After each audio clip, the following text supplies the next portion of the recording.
forward to getting stuck into a big show today. It's going to be a little bit different. We'll get to that in just a second. But if this is the first time you've joined us, this is the show where we get right around the country. We chat to all of our experts right around the grounds and check in each and every state with those in the know as to what's happening. And there's lots to discuss ahead of another big round of footy. Adam Papalia with you alongside Will Schofield. Scully, welcome to you. G'day, Paps. How are you? Very well, mate, as always. Now, you're going to pull a short shift today because there's been big announcement at West Coast and you're heading to be part of Dom Sheed's retirement announcement today. Yes, which we won't be putting out on socials before he's done it to the players, which will be great. Heading along to Sheed's chatting to the players. I feel like I need a fob at the club. You've been back there a bit lately. Gov, last week, got Sheeder this week. Could be one next week. I don't think there will be. I mean, that is one thing that and we'll speak about Sheeder in a second, but I was thinking, I haven't really been to many of the other boys that retired before Gov, and that's one thing that I think, past players are really feeling involved in the footy club at the moment, which is great. Seeing boys retire, it's sort of, I don't know if it makes me young or old. Probably makes me feel old. Yeah, definitely. Well, it's part of your cohort, right? So it's the guys that you came through with and played so much footy with and part of the premiership with as well. But Dom Sheed, he's a player that will go down in history with one of the great grand final moments. It's a pretty incredible legacy. And when you get remembered he did a lot of things over his career, but he'll always be remembered for that one single thing, kicking that goal. Yeah, and I've spoken to Sheeder about this over a few shelters on numerous occasions, and not, how good was it when he kicked the goal, because everyone knows that, but sort of around the legacy piece and around being remembered for that. And he's really happy with it, Why wouldn't you be? Well, because he's played 200 games of footy and he's had a lifetime of work go into a career. And I think there would be some that would be like, what about the rest of me? That's why you wouldn't be. Yep. Is like, be remembered for one moment. But Sheeder's not like that. Sheeder's like, if you're going to be remembered for something, it may as well be one of the great grand final moments of all time. But there is, I guess it's just worth pointing out, like, it could definitely be a negative thing. Yeah. Because you think, what about every other bloody minute or every other kick I ever had? Is that irrelevant? Yeah. But, he like, as he should. Yeah. We bag him and tell him thanks for the premiership, and would have been nice for a few more goals like that in his career, but we'll just take the one as fine. Well, it's quite interesting, I think. I don't know him very well. I've met him a handful of times, but he seems like quite a quiet type of a person. So to have that on your shoulders of that great moment, and he's going to speak about it for the rest of his life. Like, how's he... dying down on it? How much has he enjoyed it, and where's he going to go with it? I wouldn't be surprised if there's a keynote speech coming to all corporates and all clubs around Australia in the next 12 months. The tour of Dom, the King of Kalgoorlie returns, something like that.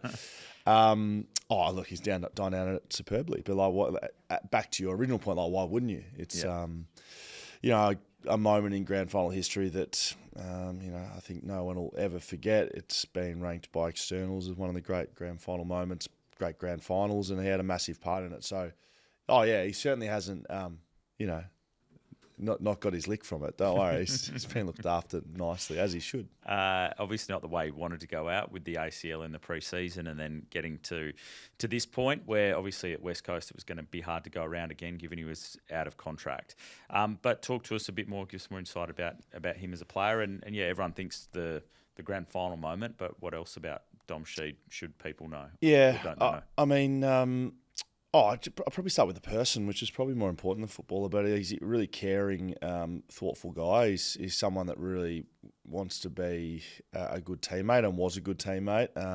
Looked after his mates, put the team first, was a role player at multiple times in his career. Terrific person, got a great family as well. When we've all become really close with the way we've all played together. So it's, I don't have the sad feeling that we're sad retiring off an injury. It's not sad, but definitely not the way you would have loved to have gone out, but, end comes for everybody. As a player, look, he was highly touted. He was a pretty high draft pick and came to the football club. I think probably trying to find the balance between having a good time and working hard. And, Chris Maston had a lot to do with teaching him the balance of that. And I do think in good, successful sides, you need to be able to have a good time. And certainly Masto and me and a few other boys knew how to have a good time. But, when we were at our prime, we found a really good balance. The reward to have a good time was from working hard. And Sheed has certainly developed that into his game, a really hard trainer, and had a piercing left foot that could slice opposition. He had a great step, a great step and shrug. He used to shrug. If you think about him, he used to shrug it over his shoulder. He had this specific move that call it the Dom Sheed shrug, where he just used to drop his knees, shrug it, and he'd be out of the tackle, and he used to be pretty composed in space. He was tough, he was hard, good teammate, good role player, understood his role, good talker on the field as well. So, yeah, you might think he's quiet. After a few beers, he's not, and on the field, he was a leader. Yeah, Sheeda was a leader. He's, I think everyone that played with him would have loved playing with him, which is about all you can ask for. Clear up a couple of questions then around him. When he took that mark and went to go back, percentage chance you thought he was going to kick it? Well, before that, so with 3 minutes to go in the grand final, you want your best players on the ground. He was asked to get off. I was surprised I wasn't asked to get off as well. You want your best players on. So it was lucky he was there in the first place. What was the question? Percentage chance you thought he was going to kick it? Because my memory of that game was that there was a lot of misses. Yeah, we dominated the last quarter. To not get in front. You just couldn't get that goal to go ahead. 2 posters. Masto missed a set shot pretty close. And so not specific. If I remember back as a player, not specifically as a player, like Dom Sheed, the player, but just a percentage of a forward having to kick a goal after that many times, I felt like we were going to kick one. At that stage, it wasn't too much longer than it would have to have turned, but I just felt like we were going to win. I do remember thinking, well, he's going to kick it, and if he doesn't, we're set up behind the footy and we should get another go at it. So, yeah, I tell the story with some mayonnaise that I've never seen him kick a goal like that in my life, and he's never kicked one since, which is probably true. So probably not a great deal of percentage of him kicking it, but he does have a straight.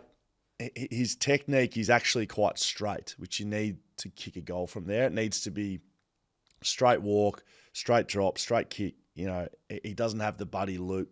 He's sort of just straight up and down, which helped him, but he's never kicked one like that before. And it now has a pocket named after him pretty much at the MCG, and the camera angle that was right behind the kick as well. And there was a lot of people from Western Australia that was right behind Sheeda. Yeah. Don't worry. I've met every 50,000 of them. On that note, has he ever had to buy a beer since at a pub? He gets looked after. And he's got the keys to Kalgoorlie. Yeah, so the keys to Kalgoorlie is the interesting one. So is it true that he can walk a goat down the main street or something? Yeah, so or he can publicly urinate anywhere he wants to without fear of being pulled up by the cops? Yep, so it's urinate wherever he likes, which is so strange. It's so there's like a list of 30 rules. And like old school city of Kalgoorlie. Yeah, this is off the train. Yeah. You got the keys, you can do as you please. And it's like a goat or a donkey, and it's got to be his pet one, but he's allowed to go enter any premise with a goat on a lead. It can't be freewheeling. Has he ever done that? No, but I've always said to him that the day you retire, we're going to Kalgoorlie and we're going to go through the list. All right, watch this space over the next couple of months. months. I'm a content king, so. Oh, yeah. They'll be catching the prospector out there and just rolling There'd be around stuff Kalgoorlie. around, like you drop your haversack at the front door, or you can set up a tent at the pub. Or just start mining wherever you want. Yeah. If anyone knows the official rules around the keys to the city of Kalgoorlie. So Sheeda got it at the time he was given it, but he's lost. There is a... Yeah, so I've got to investigate that. But if anyone does have them, that'd be so good. Send it in, please. That would be very, very funny. Brilliant stuff, and well done to Dom Sheed on a great career. And I'm sure he and Jeremy McGovern will be celebrated pretty resoundingly over the next little while. At some point. Well, we snuck one in, as you know, because I had to leave just slightly early from 6PR duties one night. We snuck a few beers in on Friday. Gov retired, and I was speaking to a couple of boys around Sheeda's retirement and thinking, don't know if I've got another weekend in me, to be honest. So Sheeda might have to settle for a coffee. Tuesday night session or just a coffee instead. Brilliant stuff, Dom Sheed. Well done on his career. We'll talk more about that with Eliza Riley a little bit later on. So a bit of a different show today because you've got to get to that. So I'll let you go shortly. But I did promise our listeners, and we did this a few weeks ago, that after round 16 we'd revisit again. So the segment that I like to call Flag, Finals or Forked, if Scully can remember this from a few weeks ago. I can remember the segment, but do you think I can remember what I read? Yeah, you can't remember exactly what you were saying there instead. But I'll tell you the sides that you've ruled out completely. So Yes. You'd already said that Forked were Richmond, Port Adelaide, North Melbourne, Melbourne, Carlton and West Coast. Can you say that again, please? Richmond, Port Adelaide, North Melbourne, Melbourne, Carlton, and West Coast are the sides that you'd ruled out and said they're gone. I was spot on. Not playing again. So we'll roll through the other sides, and I want you to give me your updated, and I'll tell you then what you said previously as well. So are they a finals team, or are they a flag team, or are they forked now? Okay, they can remain forked. Can I unfork them? Yeah. You can. Is there any of those sides you're going to unfork? No, I'd be unforking. So we don't have to go through. We don't those. have to go through them. Okay, so they'll remain forked. They will remain. They can get forked. They can get forked, definitely. So Richmond, Port, North Melbourne, Carlton, and West Coast. And you called you were a bit 50-50 about the Blues. Nah, at the time, fuck off. But they're forked completely. Okay, so Adelaide. Flag finals. Yeah. I don't think they can win a flag, so final. Just a finals team. So making up the numbers in the Just. Finals. I know they're in the window. I've seen the window. Yep. So you had them as finals before. So tick stays there. Brisbane. Flag. Yep. So you had them down for a flag before. Collingwood. Flag. Same as you did earlier on. Essendon. 10 points clear. Forked. Yep. You had them as a potential finals team. They're gone. Earlier. Fremantle. Can I give them finals? Definitely. Yep. Well, I guess not definitely, but finals. Yep. That's where you had them before. But I would encroach them into flag areas if they can win 2 of the next 3. 2 of the next 3. Okay. So they have Sydney. To jump up a little bit more. They have Collingwood. Hawthorn. And Hawthorn. Yep. If they win 2 of those, flag. So when you said that they could still make the finals, they were 11th at the time with 4 wins and 5 losses, and then they've won their next 6. So I'm at the Oracle. Yeah, something like that. We haven't finished the list yet, Scully. Oh, no. I'm wondering what I stuffed. I literally cannot remember one thing I've said. Well, the interesting one was you were Geelong. You were 50-50 on whether they were a flag team. So I'm finals. I'm finals. So you still you don't think they're an out and out contender? No.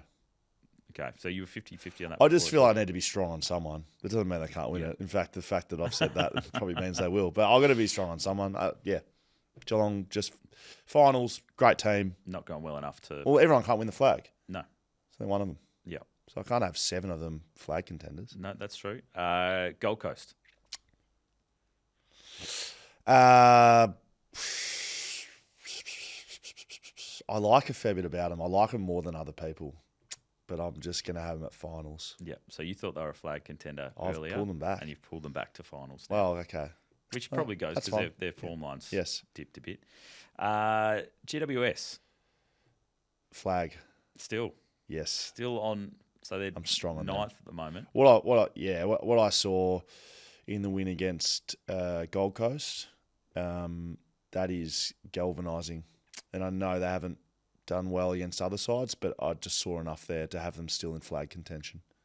Next one's interesting. I know that's outrageous, probably. I think it is a little bit. You had them with an asterisk as a flag contender before. I'll move them strongly into it now. All right, strongly. So get rid of the asterisk. Strong, still contender for the flag. Not even in the 8. That's so That's probably your biggest jump. What do you think I'll be clipping up when they win the flag, though? Right true. here. And then when Geelong win the flag? Don't know what you're talking about. Disappear into the ether. Hawthorn. Finals. So you had them as a flag contender. So they were sitting 3rd when we last did this. After round 8, they've dropped now to 5th. They've only won the 3 games in that space. Yeah, against the better sides, they've just had a few areas that I think they need to work on over the last part of the year to move themselves back into flag contenders. So some of the other clubs... Will I get another go at this, or is this done? Well, we'll revisit it as to how you went. At the finals. At the end. Yeah. Melbourne, we had not going to make it. North, forked. Port Adelaide, forked. Richmond, forked. St Kilda. Forked. Yep, you had them at finals before. Did I? A speculative finals. Forked, unfortunately. When they were 12th. They're well coached. They don't have all the cattle they need. Yeah, they should have probably, if they'd taken their chances Cattle. a bit more on the weekend. Cattle. Could have won that game. Sydney.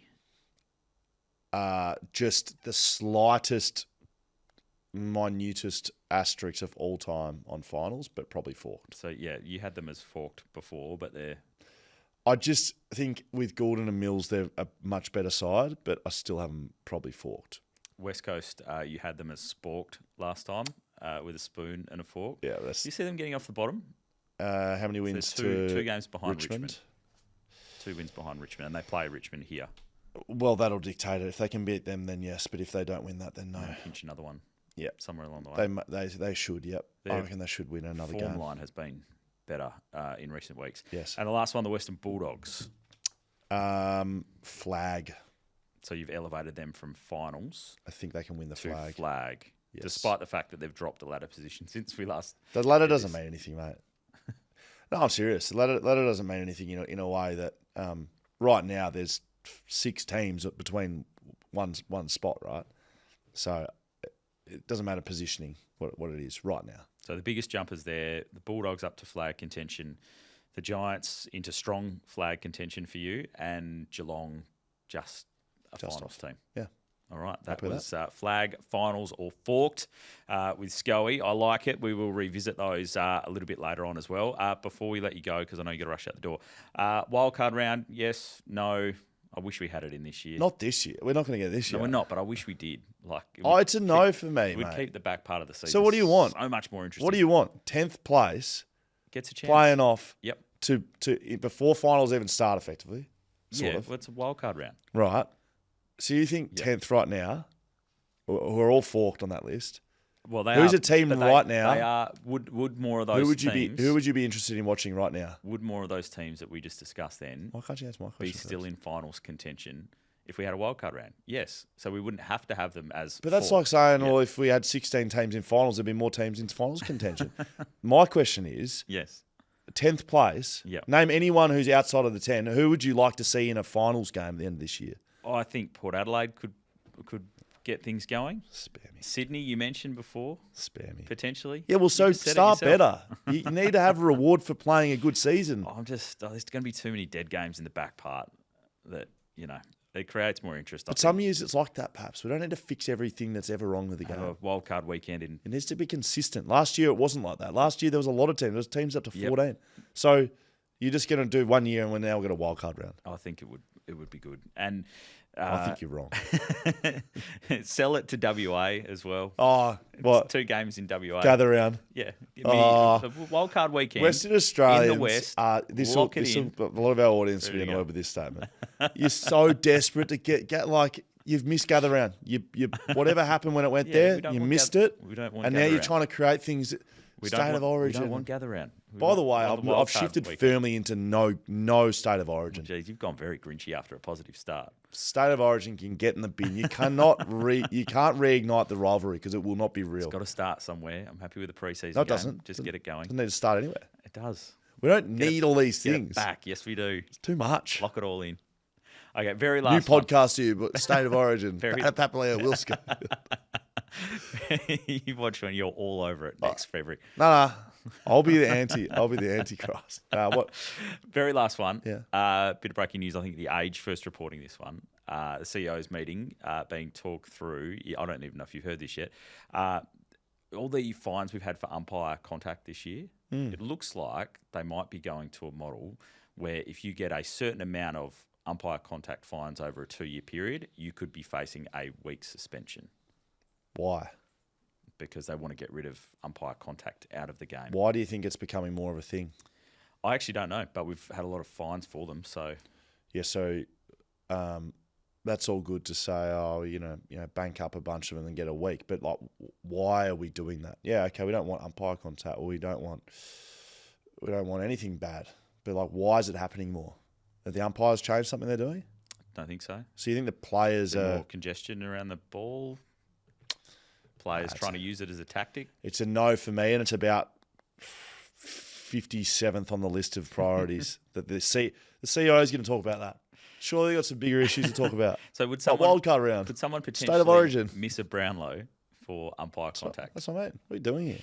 Because we used to have that system a few years ago that if you had so many reprimands, you'd eventually get a week and then you'd be rubbed out. So what happens I now? didn't Like, like that at all. Butters and Green just get fined like $80,000. Yes, That's yeah. what happens now, isn't it? Yeah. That's pay up. Yeah.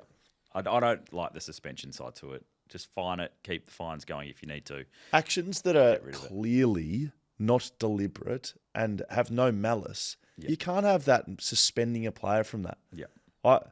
If there's any players running out there trying to clip umpires on the way through, please find them and send.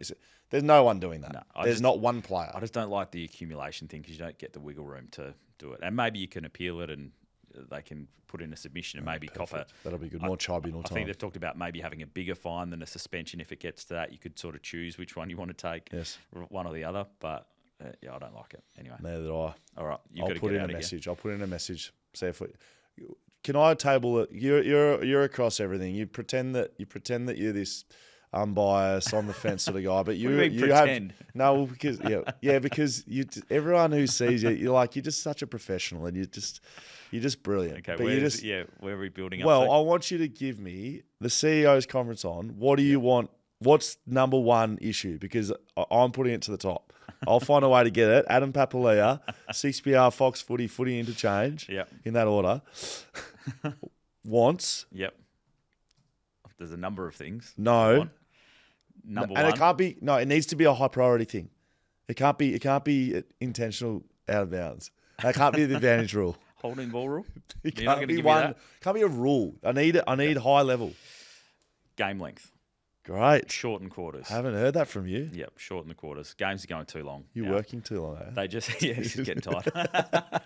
No, well, they've just moved the start time of Sunday games 5 minutes earlier because the games are going too long and it's running into the free-to-air news. So game lengths are going too long. So you either need to try to shorten the gap between goals, which I don't think they're going to do. But quarters are going well past 30 minutes in too many occasions. And I think just people are finding the games too long. I think attention spans for people these days are more difficult. I think if you could bring it back to 18-minute quarters, some people have talked about 16, like we had during COVID. That felt too short. 20 minutes with time on at the moment, I think 18 would actually make a difference. All right. There you go. Is that good Great. enough? Like it. Thank you. Where are you going? I'll put it on the agenda. Where are you going? Probably football cap to get better coaches into. They've already changed that. Have they? Yep. How much more? When did that happen?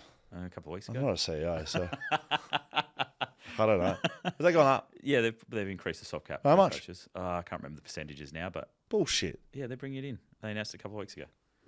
What else you got? Well, like I said, obviously a big priority. They've already done it. Already So ticked off. I've already done it. What else do I want? I would like 3 umpires again, and I would like to probably in line with you. I think that would create less decisions made, less fluffing around, less score reviews, tighten it up a bit. Stop the carry on, get on with it. Yeah, I think just rewrite the rules so they're easier to understand and easier to adjudicate. All the rules? The ones that are difficult. Good. And have too much grey area. All All right, I'll you put it need to in get the out of here. agenda. Okay, bye. People can get involved. Of course, we want people to send through questions for the exchange version of this podcast, the People's Podcast. Of course, we want people to be Patreon as patrons as well. See, it's hard, isn't it? Become a patron of the podcast, backchatpodcast.com.au. Click on Patreon, and you can become a patron for $10 a month. Helps us keep putting up great shows. You get ad-free content, discounts on all our sponsors. You get free tickets. We put some British Lion tickets in there on the weekend. Got some Freo Dockers stuff coming up soon. You want to get involved in that? Be great to have you involved. Just go to backchatpodcast.com.au. And if you want to comment and get your questions on, put them anywhere. YouTube, Instagram. If you're a patron, you get them answered guaranteed. Brilliant stuff. Scully, thank you. We'll let you get across and celebrate Dom Sheed. Okay, bye. I will keep going around the country, though, and check in. There's a lot going on at Collingwood, a lot going on at Carlton at the moment. The SCG Surface, too. We'll talk about that with Cal Sinclair. Let's get right around the country here on the Footy Interchange. Well, let's head across to Victoria and check in with Drew Jones from Fox Sports and, of course, Goat Fantasy as well for all of your fantasy news. He joins me right now, Drew. Great to chat to you, mate. As always, over there in Victoria, and an interesting morning, an interesting day it's been at the Magpies, and we've seen an injury happen at training. Hello, Paps. Yeah, honestly, it's so rare that we see something like this happen where the cameras are rolling at training when a concussion happens. And unfortunately for the Pies, it was Jordan Ngoe that suffered that injury today. So it was so early in the session, basically during the warm-ups, just a freak accident where he turns his head. Dan Houston is just right behind him and they just clash heads. So you'll see the vision a little bit later on. But it is quite innocuous. It's not like there was two blokes running for a mark who've crashed head on, nothing like that. It was just two guys bumping heads, in really close proximity at training. So we know that Ngoe has had so much trouble with his body so far this season, and the Pies have this really meticulous rehab plan in place to sort of get him ready to play probably the last 5 weeks of the season. So that probably throws their plans for him into not disarray, but certainly they're going to have to rethink just how they integrate him into the football program and get him back into the team for the latter part of the season. So, yeah, it's a real blow for Jordan. We know how good he can be, and he's just completely out of luck right now. So let's hope this recovery in the protocols goes smoothly, and then the Pies can get their premiership start back. Yeah, just one of those setbacks you're not expecting, and as they're trying to negotiate, it has been such a stop-start season for him. Speaking of stop-start seasons, maybe it's not quite got going too much. The Blues, a bad loss again on the weekend, plenty of fallout. We've seen the graffiti that was down there and the discussions and talk about board meetings and that sort of thing. What's the latest coming out of Carlton? So interesting with the Blues, it's not just about the on-field results, is it? It always tends to fan out and become even bigger. And so the graffiti on Friday morning, the drama around that, to the point where they felt like they needed to have someone speak at the airport when they returned from Adelaide, which was Brad Lloyd. I'm not sure if he could have his time again, he wouldn't have used some of the wording that he did in that press conference. So I think the Blues felt like they needed to freshen up the message going into the game against Collingwood this week, just to reset the parameters for Michael Voss going forward, which their president, Robert Priestley, was able to do when he spoke yesterday afternoon at Icon Park, essentially saying, we're not going to entertain any sort of discussion about the future of Michael Voss or anyone within the football department until the end of the season. So trying to give him clear air for the last 8 weeks of the season. But interestingly, they have moved forward the start date for Graham Wright. So he is due now to become the new CEO on the 15th of August, which gives him 2 rounds at the end of the season, assuming the Blues aren't going to play finals, to sort of get his feet under the desk and then launch into what we assume will be, a really, very detailed assessment of the football department, the football program. And Michael Voss's tenure, of course, will be judged during that period. And right now, there's a lot of pressure building on his position as coach, and you can understand why. They're probably not likely to win their next 2 games, which means they're going to be out of finals contention with about 6 weeks to go in the season. So, yeah, it's a tough time for the Blues. And clearly, there's going to be change. Just depends how wholesale it'll be at the end of the season. Yeah, pressure's certainly right up, and they wouldn't want another bad one, particularly against Collingwood on a Friday night at the MCG. Essendon, the issues that they had, not even playing a game and unfortunately suffering plenty of injuries. So their season is one that's really struggled its way through. Adam, I said this last night on AFL Tonight. You can usually be assured when you go into a bye weekend that you can't lose. You can't get a win, but you certainly can't lose. But Essendon have done that with the injuries at training. And remarkably, it's the second time this season this has happened. Earlier in the year, Jai Caldwell had started the year like a house on fire. He did his hamstring at training during the bye week. And of course, the West Australian Tom Edwards did his ACL during that period. And again, they've ended up with 2 fresh injuries, including Kyle Langford, who has redone his quad. He's just had a horror season as far as injury goes, particularly soft tissue. And then Darcy Parish had just been getting some continuity in the team. He's re-injured a calf. So we'll have more details on this a little bit later, but what the club have said to me is they're essentially garden variety soft tissue. So expecting 3 weeks for Parish, expecting 4 to 6 for Langford. There was some hamstring awareness for Mason Redmond, but it's likely he'll be available to play. But just the management from a strength and conditioning and rehab and just a holistic, the physical and high performance management at Essendon is surely going to come under the microscope because they've had a terrible season with injury. And then for this to happen more than once during a bye period, it's just so unusual. And Brad Scott would be pulling his hair out. Yeah, they'll be looking at everything. We'll have a chat to Steve Gravina on this podcast, former physio in the AFL, a little bit later on, just to find out how the physio departments deal with that when the pressure's on as much as it is. Switching our attention, Thursday night, massive game for North Melbourne. A lot being spoken about off-field about the celebrations around their centenary and about the players that aren't going to be attending those premiership celebrations as well. Can you give us any more insight into the build-up for that game? Yeah, well, I mean, North Melbourne are so excited to have the standalone national game on a Thursday night, to have all that attention for their centenary game. And there's so much to celebrate the club's football history, the perennial underdogs, of course, at Arden Street. But it sort of comes with this interesting backdrop where it had been such positive coverage for them in the last few weeks, and then they just put in a shocking performance against Hawthorn, really beaten up in that game in Launceston. And they've come out of it with a lot of niggles and injuries. Like, there's no guarantee we're going to see Luke Parker play. Luke McDonald in major doubt with an AC joint injury. Harry Sheeds has got a sore shoulder. Fino Sullivan's in doubt. Like, there's a number of players who may not get up for the game. And they're going to bat it in bruise in more ways than one. And I've been told that Alistair Clarkson has been extremely firm with the players over the last couple of days about the need for them to A, understand how bad Saturday was, and B, to bounce back and get their ducks in a row ahead of Thursday night and what is a really important night for the club. So really interested in the response that we get from North Melbourne. Doesn't help they're coming up against a really informed Western Bulldogs team, but I think we'll find out a lot about the character of these North Melbourne players ahead of Thursday night and their centenary clash against the Dogs. Yeah, will be an interesting watch. Drew, before we let you go, Goat Fantasy, of course, getting to crunch time in the season as people are just trying to jump up a few places. What do you got for us? Yeah, so I'm trying to give people just an alternative option to try and get a boost in scoring this week when most teams are probably complete. You've got nearly all of your positions, rookies off the ground, hopefully a lot of premiums all over the field.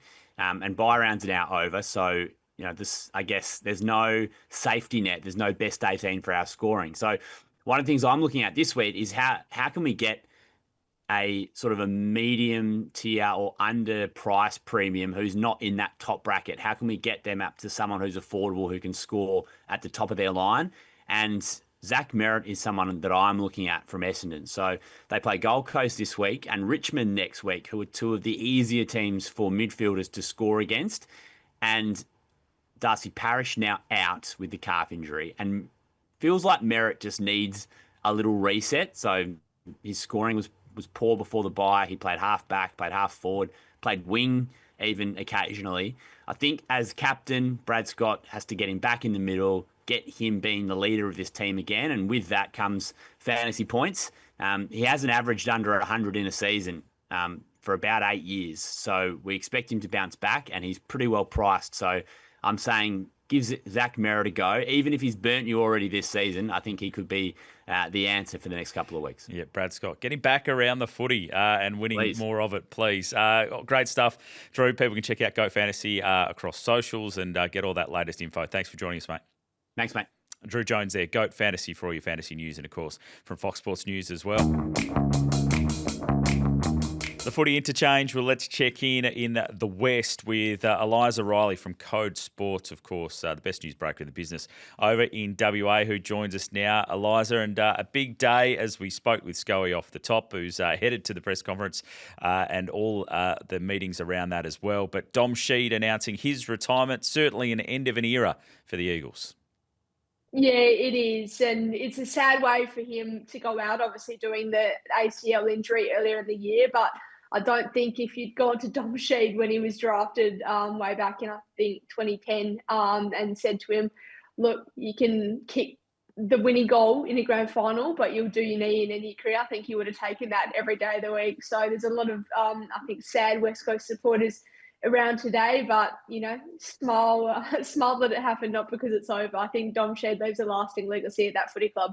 Yeah, it certainly does. Nice catch as well. Anyone watching on YouTube with the AirPod, nicely done. Good reflexes. Sticking with West Coast, it was a good performance against Collingwood, wasn't it? Everyone was sort of thinking it'd be an absolute blowout, but as they see a premiership star retire, the changing of the guard and some new names and faces coming through the team. Yeah, Job Shanahan is the one off the top to talk about, and oh my God, what is happening with his AirPod? He was terrific, wasn't he? He came in and he looked like he'd already played 50 career games for West Coast with the way he was attacking the footy in the air and marking it at the highest point, which is such a hard skill to master for young key forwards coming in. But he's someone who's obviously in the waffle played at both ends, showed his prowess as an intercept defender, but looks like he's going to be settled up forward in the AFL team. And with Oscar Allen and Jake Waterman out for the season, the world is his oyster for him to go on and attack the rest of the season and showed some really strong signs. Probably would have looked at Clay Hall, his teammate, getting the Rising Star nomination and gone, mate, I've just come in and played the hardest role in the team and had an impact. But there's certainly a lot of time left for that in the second half of the season. And he's just one of those bright young lights for West Coast who we're going to hopefully see a lot more of before the end of the season. Across at Fremantle, massive scare. Good catch again. You're not having much luck with those AirPods. This is ridiculous. At all. Good reflexes, though. I'll stand by that. Switching across to Fremantle, they got a real scare against the Saints. But more concerningly, I guess, they get the 4 points. They get the 6 wins in a row. But Nat Fyfe getting injured during the warm-up at halftime, going to miss 2 to 4 weeks. Some real concerns about how much footy he's going to be able to play if he's able to get back for Freo.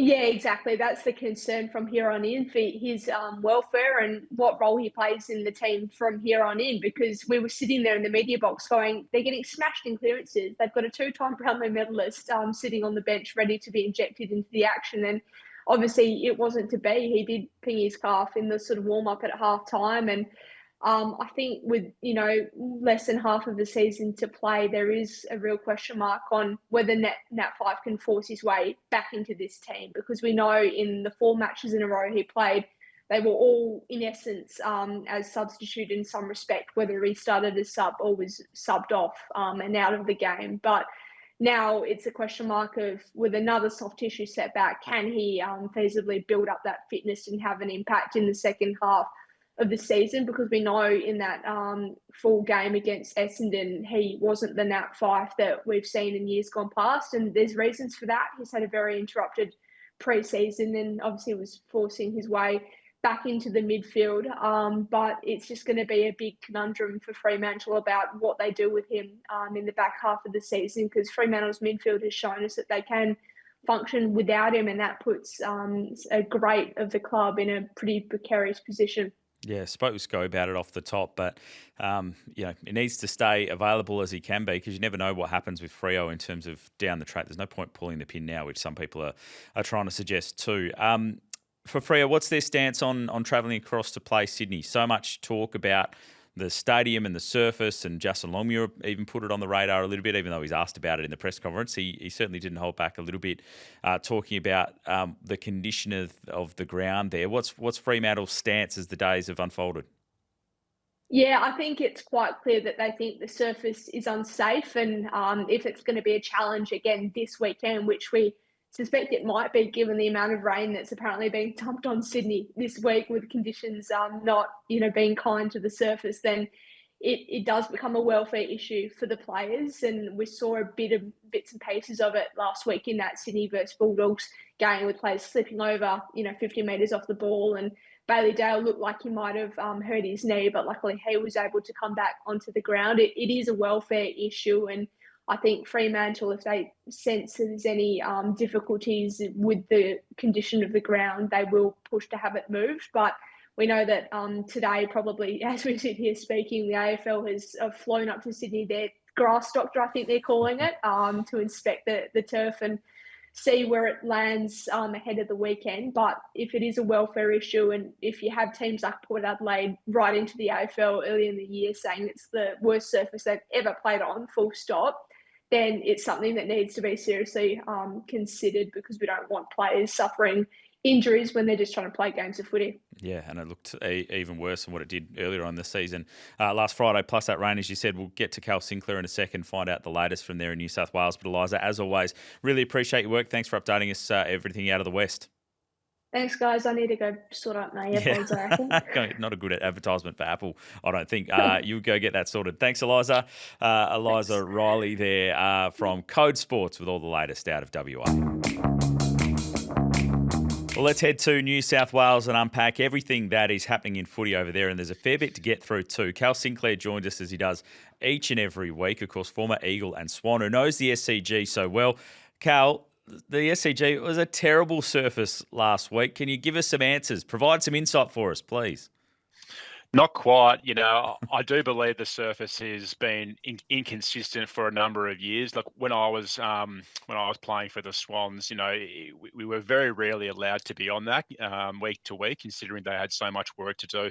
I think that the big part of this story is no one's ever seen it that bad, where players genuinely could not run in a straight line. The idea of changing direction was extremely problematic. Look, moving forward, I think the SCG's ground staff, I do feel sorry for them. It's definitely not like they're not trying, but the safety of the players needs to become first and foremost. And if someone goes down with a serious injury, from a legal perspective, it might be quite concerning. Would you be moving the game? The Giants have trolled Sydney today just by sending him a tweet saying that the NG Stadium's available and they can go and play there, and they're just offering a hand to help out. But, if it is that unsafe, would you want to be playing on it as a player? It's a big call for the Swans to move their home ground out west to Giant Stadium. But look, I think if you're a travelling team, you'd be significantly concerned. You would have seen what happened to the Bulldogs and the Swans on Friday night. I think Fremantle would be well within their right to, I guess, request that from the AFL. But I'd struggle to see Sydney agreeing to play a home game out in Giants land. Wait and see if the AFL steps in. Looking at the Swans on the field, though, Isaac Heaney was so impressive last week. Is he the key to solving their forward line woes? I think so. Now, Isaac probably won't want to hear this. He pleaded a case for a long time to get, powerful midfield minutes. He's now got them, but the challenging bit for the Swans is they've just got no consistency for a key target up forward. Now, Isaac's probably a little bit shorter than, I guess, what a key position forward is expected to be. But look, the way he can influence the scoreboard, how powerful he is overhead, his ground level stuff's better than anyone. His forward pressure, his tackling I think he'd be close to leading the tackle count at the Swans behind James Rowbottom. I just wonder, moving forward, if there's any hope they need goal kicking power up there, do you leave Isaac Heaney as a permanent forward? It'd be a big call for Dean Cox to try to negotiate through that. Looking across at the Giants, they've got Friday night footy. It's a bit of a strange double header overlapping on Friday night, but they're in the West to take on the Eagles. So where do you see GWS? They're right there. I think a lot of people are tipping them as the one looking maybe most vulnerable of not making the 8 out of those 9 teams. They're probably a mix of both. Definitely, I think the most vulnerable. I think Brisbane are probably potentially in that category as well. But the issue they've got is if they get somewhat, I guess, a little bit of health back in their list, they might be a tricky opponent come September. This game is a lock for them. They cannot drop this. These games are, I guess, when I used to play, they're danger games. You just never know what might happen to unpredictable teams who are on the bottom of the ladder like West Coast are. But I think that, I guess, the real strong move is they've got some player movement kind of happening. There's a few guys testing their fitness. Kieran Briggs is testing his fitness. Jesse Hogan as well. Unfortunately, Lockie Whitfield will fall out of the side this week. Once again, just nursing some concussion symptoms. But the big winner in all this, and hopefully this is a supportive in their September action, is Stephen Coniglio. He's now returning through the VFL this week.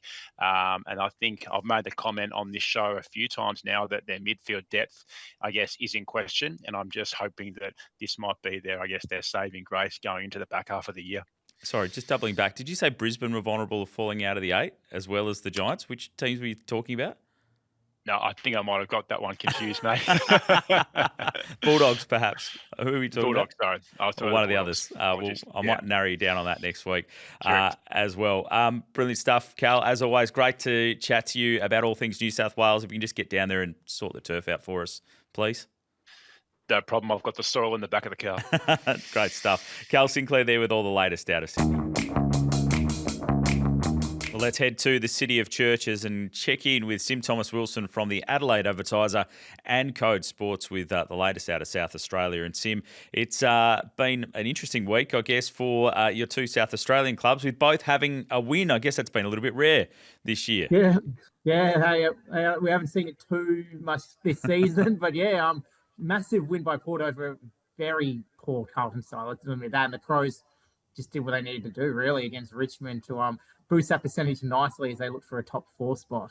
Yeah, they are certainly circling well with a 68-point win over the Tigers. We'll start with Port Adelaide, and it looks like, one of their young stars is re-signing and not taking up any of those big offers from Victoria. Yes, yeah. So for probably most of the year, everyone's kind of really assumed or kind of just predicted that Miles Birdman's going to sink a move back to Victoria at the end of this year. He's still unsigned. Port have made this offer to him where it's about 2 years, 2-year contract, and he has a treaty for like 6 or 7 years past that. But yeah, I guess they were kind of waiting to hear from him. He's gone into the midfield in the last couple of weeks. It's been an inspired move by the Power there. And it's kind of funny, around 2 years to the day after he last signed at Port Adelaide, when they thought he was gone as well. He was only back to Victoria and St Kilda. It looks like he's going to sign a 2-year deal to stay at Port, so that's a massive boost for them. Does that move into the midfield to help get his signature, just to show where he can play? Well, he's always wanted to be a midfielder. He's always thought of himself as a midfielder. You can see why. He was terrific on Thursday night. He tagged Cripps out of the games. Cripps was a bit ill coming into it, but then, had 25 and kicked 2 goals himself. So it's kind of added a little different dynamic for Port. And now that Birdman's actually there, he's probably going to stick around for next year. Maybe you keep Rosie at half back more and play Birdman more in the middle, because it seems to be working a fair bit for them. Yeah, Rosie has been good in that position. Obviously, they head across to take on Brisbane, which will be a tough task this week. Across to look at the Crows, and certainly one in WA they've been looking at, and probably a fair few people surprised that he re-signed at Adelaide, because he'd be getting some big offers, I reckon, from West Coast. But Dan Curtin's really taken some big strides in recent weeks.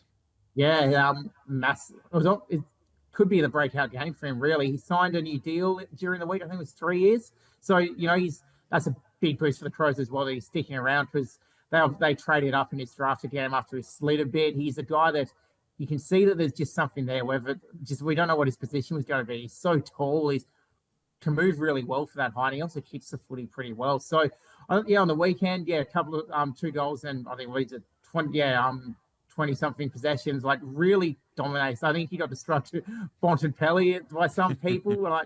I think that's where he's probably going to be long term for the Crows eventually. He's going to be that big body midfielder. At least that's where I'd like to see him. Either be that or maybe be a defender. I haven't been a massive fan of him sometimes being forward, but he's really had a good year this year, Dan Curtin, after being eased into it last year by the Crows. Yep, West Coast thought they were going to get him, and then the Crows traded up, did that deal with the Giants, and snatched him away, and he's looking pretty settled there. 26-2 in that game against Richmond, a fair old game as well. And you're a big rap for Max Michaelani. Yeah, massive rap. Defended. They call him the clamps at West Lakes, because he just clamps down on his opposition there. But he decided, he actually spoke to Matthew Nicks about, Nick Floston's a really important player for Richmond. How about I go forward and I'll take him out of the game? So go the game, kicked a couple of goals himself. I think Max Michaelani is the next captain of the Crows. I think he's just a guy I reckon you just want to go into battle with. I know they talk about, you've got people like, Darcy Fogarty's in the leadership group. He's still pretty young. They talk about Josh Rochelle being a leader eventually. But I think Max Michaelani is a guy to replace Jordan Dawson when eventually a transition does happen in that way. Yeah, certainly a good young leader at the club as well. Sim, as always, mate, great. Thanks very much for your time. Thanks. Sim Thomas-Wilson there with the latest out of South Australia, of course, from the Adelaide Advertiser and from Code Sports. Well, let's head to sunny Queensland and have a chat to Tom Rockliff, of course, 200 gamer in the AFL. Rockliff Finance for all your finance needs. It's great to chat footy with him each and every week. Tom, great to chat to you, mate. And let's start with the Gold Coast Suns. They look like they jumped out of the blocks again against Melbourne. They should have won that one pretty comfortably, but is it a bit of a concerning pattern for them that they're starting to just fade out of games? Yeah, I think to a degree, yeah. You've seen the way they started the last 2 weeks against the Giants, and then obviously on the Ds, against the Ds on the weekend, they were super impressive in that first quarter, but then they dropped right away from there. And even at three-quarter time, I think they had a 40-something point lead, and it got dwindled down really, really quickly. And Melbourne missed a couple of opportunities with about 6 minutes to go. Could have got it under 10 points. So there'll be certainly concern somewhat for the Suns and just being consistent throughout the four quarters, but they're doing the right thing at the moment, winning games of footy, and they've got a tough draw on the way home. They're going to have to secure some wins to make sure that they get their first September opportunity. I think they'll be touch and go. I think they're still up in the air a little bit with their consistency, whether they're going to play finals this year. They certainly need to. You'd hate them to finish 9th or 10th and miss out, but a guy that was outstanding, I thought, on the weekend after he re-signed for a couple of years was Matty Reilly. I know he only had 24 disposals, but I think he had 11 or 12 clearances and the same amount of tackles to go with it, 21 contested possessions, nine scoring involvement. So he was everywhere. And when the game was there to be won and lost, he was right in the thick of the action. So great to see him in some good form. Yeah, he certainly is, and continues on a great signature for the Suns to get. Just before we leave them, Ben King, concerns about his form, particularly with his goal kicking. Like, how high-end talent he can be and how dangerous he can be, but at times he really struggled to convert. Yeah, he certainly did. He gets his hands to a lot of marking opportunities and just doesn't quite complete the play. And it's a little bit like you're saying with his goal kicking as well. When he does mark him, he's not someone you'd be putting your house on to go back and nail the goal for you. That's for sure. So he certainly needs to work on that and just get the consistency in his game. And he got a fair clip from Jack Reilly last week that we've seen, and Dimmer, and I'm sure the coaching staff will work through that with him. But he reminds me sometimes of like he's still playing that under 18 footy where he just wants it in long and just the dynamic run and jump at the footy. He's got to learn to do a lot of work off the footy, and that's what those best key forwards do. They run their opposition players in the ground and then take those easy uncontested marks. So for Ben King, it's a little bit similar. I think he'll start to mature somewhat, but he needs to nail those opportunities in front of goal and also complete the play with the mark. So he's still evolving, and his game will get better and better. But yeah, it's time to really grab hold of that forward line for him. Yeah, if he can stand up in this back part, then it goes a long way to the Suns making the finals. Switching our attention across to Brisbane, and massive game this week. Lions, Port Adelaide, the Tom Rockliff Cup up for grabs. Yeah, a lot of good punters out there are certainly calling it the Rockcliffe Cup. So it's one that, looking forward to, actually, to be quite frank. I mean, Port Adelaide were really impressive, but again, they beat Carlton. So we don't know where the Blues are at. They've got their own issues. But Brisbane off the bye, went out and watched them have training this morning. So they actually had a past players, father-son, father-daughter academy type day out there, which I'm sure all the Southerners will be wrapped with. There's a fair few coming through. So it was that they know where they're at, and Fags, just in brief chatting with him, he was big on making sure that they finish the season strong and how important it is that they continue to win these games of footy. And a good opportunity against Port Adelaide. We've seen them get up and about for those big games. I think I came on here and they got up for the Hawthorn game at the MCG, and then Geelong they got up for, but they're letting games slip, like against the Adelaide Crows, against Melbourne at home. So this one's a bit of a danger game for them.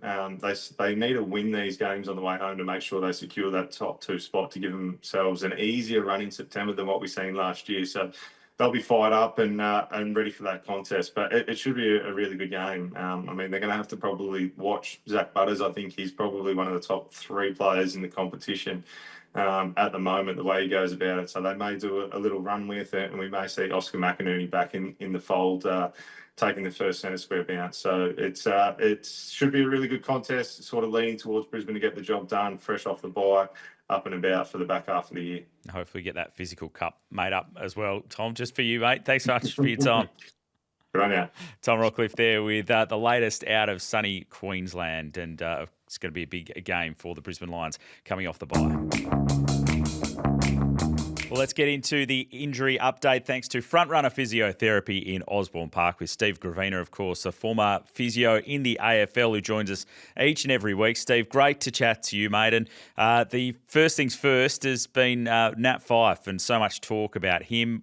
I don't think I've ever seen that before where a player's actually been injured during the warm-up at half time. What's your read on it now? And it looks like it's going to be tough for him to get back by the end of the home and away season. Yeah, shocking luck again for Nat. We've talked about it a few times across the year that he just hasn't been able to string consistent games together. So, coming back successfully as a sub before the bye and then, having the week off with the bye and then another role as a sub before playing last week, all seems to be building nicely. But, this injury at half time, it's unlucky, but the nature of veteran athletes with this soft tissue history just makes them high risk, and you can never pick when they're going to happen. But Nat would have tried to keep himself going in that first half with occasional jogs around and some mobility work to keep the tissue primed and prepped, and then would have done a bigger extended warm up at half time and for something to go there. Possibly there was something underlying from the week just prior. Sometimes you don't even know that there's something creeping in there before it declares itself. But it's back to the drawing board now, and really a race against time to get him, match conditioned and to give the coaching staff any confidence that he's going to be able to play a meaningful role in the back end of the year in the finals campaign. Yeah, so they're saying 2 to 4 weeks, but it's more the build after that, isn't it? So it might be 2 to 4 weeks to get back training and into it, but given his injury history and wanting to still keep him available at the end, it's a pretty cautious approach I imagine they'd take. Oh, yeah, 100%. And, he's probably played less than a full game of footy in over a month, despite the fact that he's been playing footy. So, his chronic load in games is just so low, which doesn't give you a lot of confidence that he's going to have the robustness to be called upon, in an important game of footy. And you can bring him back as a sub again at some point. But if an injury occurs and he gets called upon in the first quarter and he's got to play, 80 minutes, it's a huge call. So you need to take the time again to recondition him, whether that is waffle or whether it's just this type of role again. But it needs at least a month of rehab and then a few weeks to build. So, 6+ weeks until he's, at a good level to have some confidence that he can build into a game of footy. Now, looking across at the Bombers, you haven't had a call from them, have you, just to come in and just do some consultancy work to help them out? Because they had the bye and they still ended up picking up 3 injuries. There's nothing worse for the medical team and the coaching team, the stress that would go through on a weekend where you think, the pressure's off, you can just get the guys right, have a really good quality session to build some confidence into the back end of the year, and you lose 3 guys, 3 really important guys who are all on the build back in to bolster up the side. So to have more soft tissue injuries to guys that have been plagued already this year, bad to worse for the Bombers. And for a few of those guys, it might mean that the back end of the year again doesn't look like there's going to be much footy played. But I guess for Essendon, they're blooding a lot of those baby Bombers over there, so a few more opportunities for the young guys. They certainly are. How does it feel in the physio department when you just get a string of injuries like that, and you probably feel a bit responsible at times, and it's not your fault too because injuries happen. Like, how does that balance sort of go into, does blame start getting thrown around in footy departments like that? It's hard because when you're managing 1 or 2 soft tissue injuries, which you typically are each week, you can get on top of that. You've got a good team around you that can really plan that really well. But when you've got a list like Essendon does, and you've got double figure soft tissue injuries, and you're trying to roll out a really high quality rehab plan for all of them, it takes time to map that out.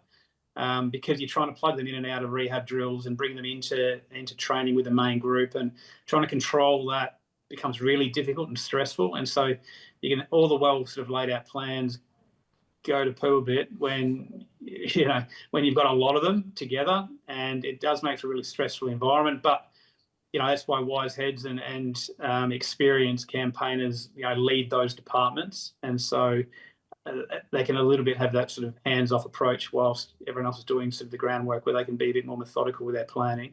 And you'd hope, no one's pointing fingers, because it doesn't solve many of the problems when you're all sort of working as a collective to get the best outcome possible. So, yeah, you'd hope they're all still pretty positive and buoyant, that they can nurse these injuries through and keep a healthy group going to the back end of the year and try to get some quality footy out of their sort of better players who are missing. But yeah, it's not easy, mate. And how deep do they dive? Like if you're a club that's got a bunch of soft tissue injuries in particular happening at once. I know other clubs in the past have looked at everything from how hard the ground is to that they're training on and all those sorts of things. But when you get the similar types of issues all happening at once. Yeah, hugely important to take a really forensic lens on it at all facets of the campaign in that footy department. So training loads, training surfaces, game loads, game surfaces, the strength conditioning program. Like, is there something different that they've done this year compared to previous years? Staff changes make a big impact on that. So if a new strength coach or a new weights room coach comes in and they've got a different philosophy and they bring in a slightly different approach, these guys are so finely tuned that a very small change in any of those facets of the program can lead to higher risk of injury in the short term. Your list demographic plays a big role. So if you've got veteran athletes with kids and not many in the middle, with a few of the clubs do, really challenging to get the amount of bodies that you need out there for a lot of the match sim situations and the full training minutes. And then the coaches might get frustrated a little bit. They don't have the quality out there all the time because you're trying to manage these guys to get them through. So it's a really fine balancing act that you're playing. The surface issue is interesting, and every club's a little bit different. And in Melbourne right now, with a lot of cold and wet weather, the grounds do get quite challenging and heavy to play on. Fortunately, a lot of the guys get to play indoors at marble there, which does help with these situations. But when you're training on heavy decks, that can play a big role as well. Yeah, really interesting insight, mate. And just finally, North Melbourne, they're one of those clubs that have just got a bunch of injuries pop up at the same time, and off a short turnaround, it's tough to manage. Yeah, I think I heard it was like maybe 6 going for scans Monday morning after the game. When you've got a 5-day turnaround, you tend to go a bit more, ultra conservative in investigating more than you maybe normally would, because you don't want to miss anything and roll them through, because you don't get that many opportunities to really test them out on field. Most of the week will be around recovery, so they won't get a lot of high speed running exposure, for example, to really test some of these little niggles to make sure they can stand up in a game.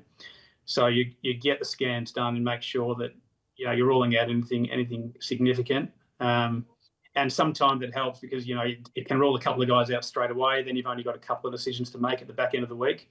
But yeah, if you're carrying 5 or 6 decisions right to your captain's run the day before the game, you can leave yourself pretty nervous with the decisions you've got to make. And then you've got 4 or 5 guys that don't know if they're in or out, and it doesn't make for the best prep. So typically the guys will get more scans than they normally would on these 5-day turnarounds, and hopefully, for North's sake, most of these guys can get up and they can have a good crack on Thursday. Yeah, busy week in particular for North Melbourne. Steve, always appreciate your expertise, mate. Thanks very much. Thanks, mate. Cheers. Steve Gravina there, front runner physiotherapy in Osborne Park with our injury update. Well, that has been the Footy Interchange. It's been terrific to have your company as always. Send through your questions each and every week. You can hit up myself or Scully on social media, or you can become a patron, which we'd love you to do, and help support the podcast as well. Been a busy show. Thanks for your company. This has been the Footy Interchange.